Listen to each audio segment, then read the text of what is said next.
जनपद के आसपास वो तालाब रखे थे, उसमें घड़ियाल रखते थे,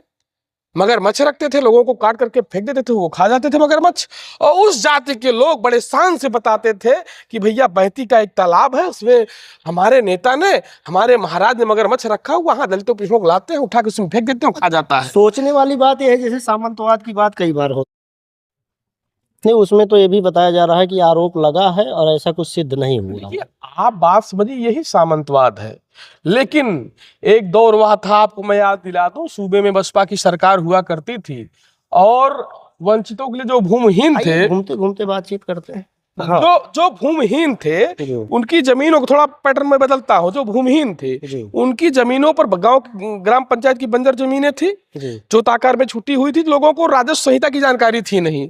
तो उन जमीनों को एक अभिजात तबके के लोग कब्जा कर लेते थे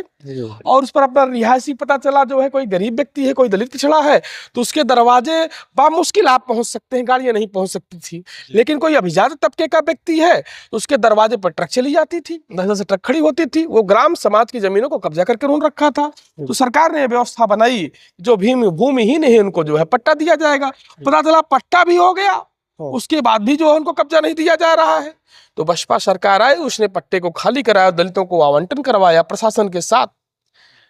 तो वो करारा प्रहार हुआ। बड़े बड़े सामंती आप लोगों ने देखा होगा, इसी जनपद के आसपास वो तालाब रखे थे, उसमें घड़ियाल रखते थे, मगरमच्छ रखते थे, लोगों को काट करके फेंक देते थे, वो खा जाते थे मगरमच्छ। और उस जाति के लोग बड़े शान से बताते थे कि भैया बहती का एक तालाब है, उसमें हमारे नेता ने, हमारे महाराज ने मगरमच्छ रखा हुआ, वहां दलितों पे लोग लाते हैं, उठा के उसमें फेंक देते हैं, खा जाता है। सोचने वाली बात यह है, जैसे सामंतवाद की बात कई बार होती है, सूबे में सरकारें बदली, जो सरकार सत्ता में नहीं रहती है वो सामंतवाद का नाम लेती है, फिर सत्ता में आने के बाद वही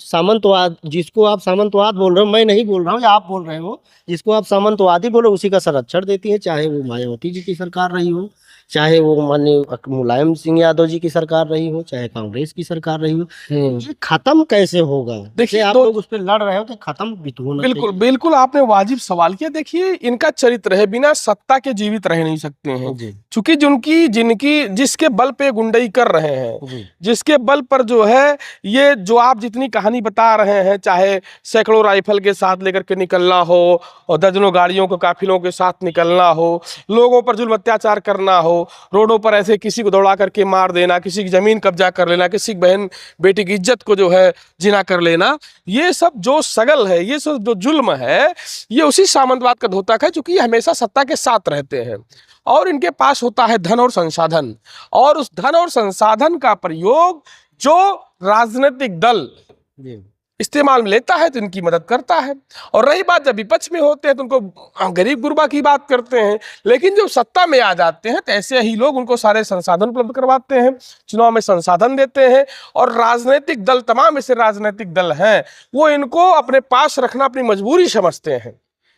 या कह लीजिए अपने नवरत्नों में एक बनाकर रखते हैं, अपनी शान में कसीदे कढ़वाते हैं इनसे, और वो उनका अपनी जातियों पर एक प्रभुत्व होता है, एक प्रभाव होता है, और उसको उनके माध्यम से वो समझ लीजिए वो चरवाहे हैं अपने समाज के, वो कलेक्टर अमीन है। जैसे कलेक्टर के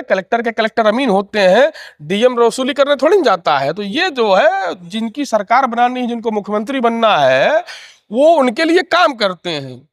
अच्छा, जो सामंतवाद ला करके वोट जो है इनको देते हैं, तो इनकी जरूरत होती है सत्ता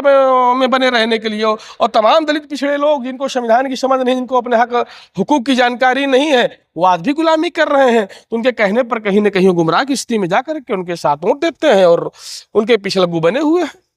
यहाँ तक उनके कहने पर अपराध भी करते हैं।